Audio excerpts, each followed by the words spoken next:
Hi, this is Zach with Worn & Wound. Today I'll be taking a look at the Autodromo Monoposto. The Monoposto is the first mechanical watch by Autodromo, which is a relatively young brand. We've discussed them before on the site. They're a very interesting brand doing something very unique. They all their watches are inspired by classic racing, specifically Italian racing and race cars. And the Monoposto refers to single-seater cars from the early 20th century, these kind of classic race cars. And they have various elements that specifically refer to them, such as a tachometer-inspired dial, and of course the kind of most standout detail of the watch, which is this red line on the crystal here, which we'll discuss later. But as far as the watch goes, these are limited edition watches, 250 of each, black and silver dial. They cost $875, and for that you're getting an automatic Miyota movement, a custom-made mineral crystal glass, and a full kind of very interesting and custom design. One of the things we really like about this brand is that they design every element of the watch, so this is not a stock case, this is not something you'll find anywhere else. So yeah, let's take a closer look. Perhaps the most standout feature to me about the Monoposto design is the amount of detailing and just thought that went into this case. Very often we look at the dials of the watch and they really define the personality, but every element of the Monoposto really speaks to the designer's desire for a very specific aesthetic. The case here is a 43 millimeter case. It has these really cool wire lugs, and they are actually about 48 millimeters lug to lug, though the watch kind of feels lugless since they're so thin. The watch is also 10 millimeters tall. Now looking at the watch, you probably already can tell it's very different. So the case here, has this really nice kind of bezel area, and in there it has this really nice detail of like a set of concentric lines that are in there that just do a nice thing. They kind of break up the light on the surface there. They're a little decorative element. Just a great detail there. Looking at the profile of the watch, you also see it has a very interesting profile. The whole watch is sort of bowl-shaped, and what that does is really gives the front of the watch, like the front view of the watch, even more impact because the case just slips away to the side. So that quick receding just to me actually maximizes the presence of the dial on the front of the watch. That's really nice, and it also is actually really great ergonomically because the watch kind of sits on your wrist without too much surface area touching your wrist. Really pushing up comfort. But then the look of it is just really different, really unique. And for I think a watch in this price category, it's really nice to see that level of design and uniqueness. Now looking at the case back here, it's a screw down case back with this really elegant etching on it. Once again, great detailing. It's an exhibition case back in which you can see the Miyota 821A automatic movement here, and that's actually a fairly decent looking movement. It's not, there's a higher end Miyota movements out there, the 9015 series specifically, but this is actually a very cool looking one. I really like the rotor here with this cutout shape, and you can see this weight on it. And then there's a Côte de Genève going across this plate here, so it's visually a very nice movement. It beats at 21,600 beats per hour, so it has a slightly choppier second hand than a 8,000. I really like this detailing here, though. This is something, I think that this little kind of artistic, embellishment on the case back, which is kind of really for the watch owner, just really makes it, a nicer piece. And it might be a little bit tricky to see here, but there's actually the Autodromo logo on the exhibition glass there. Just another very nice detail.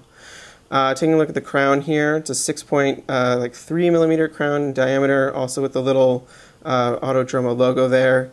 It's very nice and easy to grasp, which is good because you can actually hand wind this movement as well. Overall, I think it's an extremely successful case. It adds a lot of value to the watch because you're just not going to see another watch that looks like this.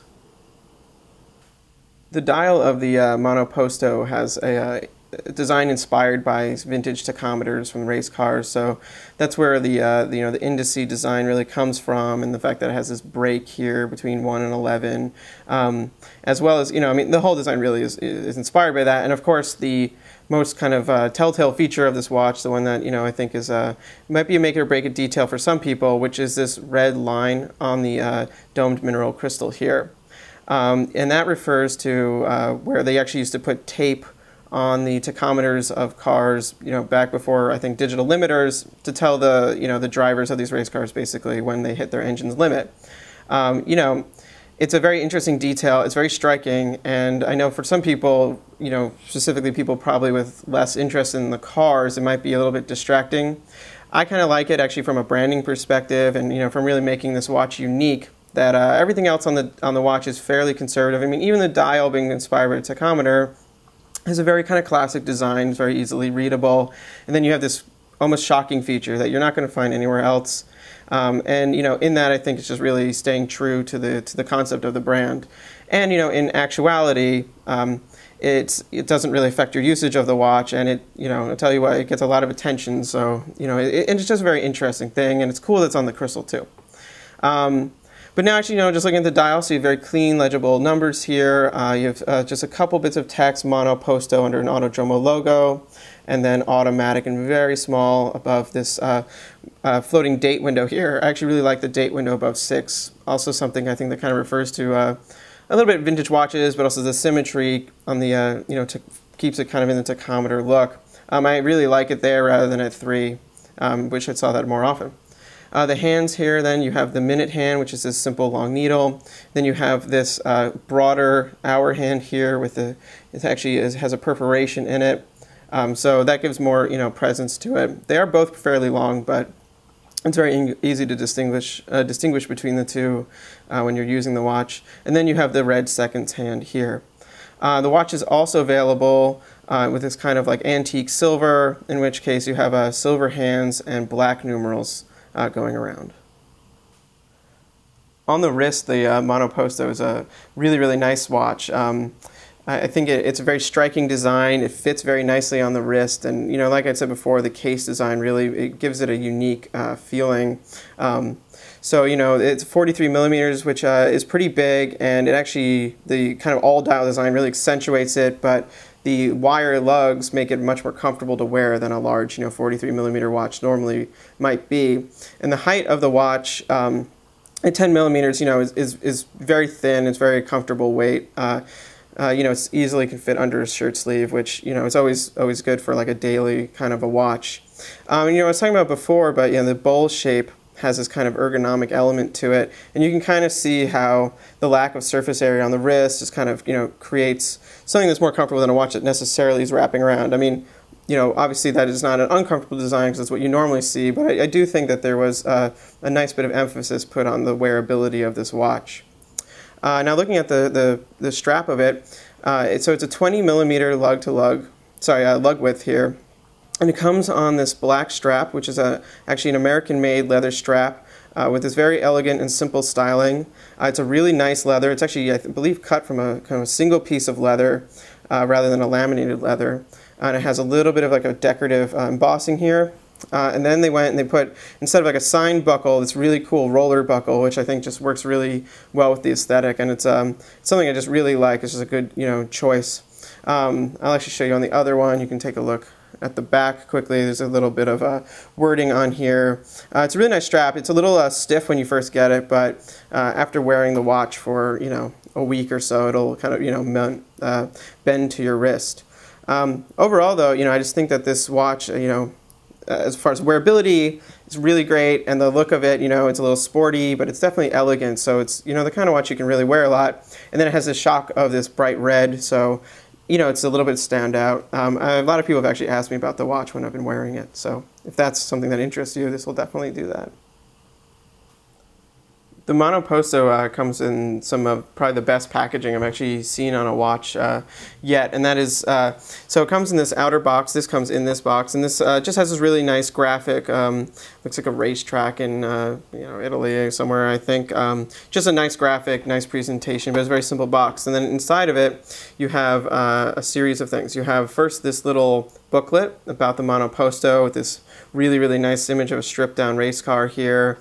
This is a really nice, very elegantly designed booklet with just a little bit of information about it, usability, about what you expect, instructions, but then it's just really nicely directed. So you have these, macro shots of engines and things, it just really goes to the overall feeling of the brand and the watch. And then the watch itself is in this kind of leather folio case. And this really is, I think, the best watch case or packaging that any watch have has come in. So it's this nice rigid leather, it has this elegant branding here, the logo on the buttons here, and then Monoposto embossed in the center there. And then you flip it open and, like, wow, like, look at that presentation. So you have this, red velveteen texture, all padded here. You have gold inlaid Officine Autodromo and Monoposto here. Then the watch sits in this, custom shaped little cavity, so it's really nice and secure, like it really almost pops in there. And then here you have a plate, metal plate, obviously Autodromo, and says chassis number, and like this actually refers to what of the limited edition series you have. What I love about this case, I mean, you could this is definitely a case worth keeping. It's slim, you can throw it in a sock drawer or whatever when you're not wearing the watch. Keep the watch in here. If you want to travel, you can keep it in there. I mean, it's something you'll definitely keep with the watch, which is great, especially for a limited edition. So it has this great package. So to wrap up my thoughts on the Autodromo Monoposto, I think this is an incredibly cool watch with really unique design and features. As I said before, every element of it is designed from the ground up. So what you're getting is a watch that you're just not going to see replicated anywhere else, and that I think speaks to the vision of the brand. And as a watch that costs $875, which obviously isn't something you're just going to isn't money you're just going to throw around, but for $875, that's really what you want to be seeing is a level of of design finesse and uniqueness and quality. This watch, I mean, is really exceptionally well finished and put together. You will not be disappointed by any of those kinds of things. The design itself, obviously heavily refers to vehicles, tachometers, although it still totally works as a watch. Perhaps, I think that's the one thing that maybe would turn somebody off. That red line might not be for you. I think it just adds to the overall character of the watch and really just attaches it to the Autodromo brand. So yeah, I mean, that's how I feel about it. It's beautiful. I think it's worth what it costs, and really have enjoyed wearing it. So please read the full review at wornandwound.com. Follow us on Facebook, Twitter, and Tumblr. Thank you.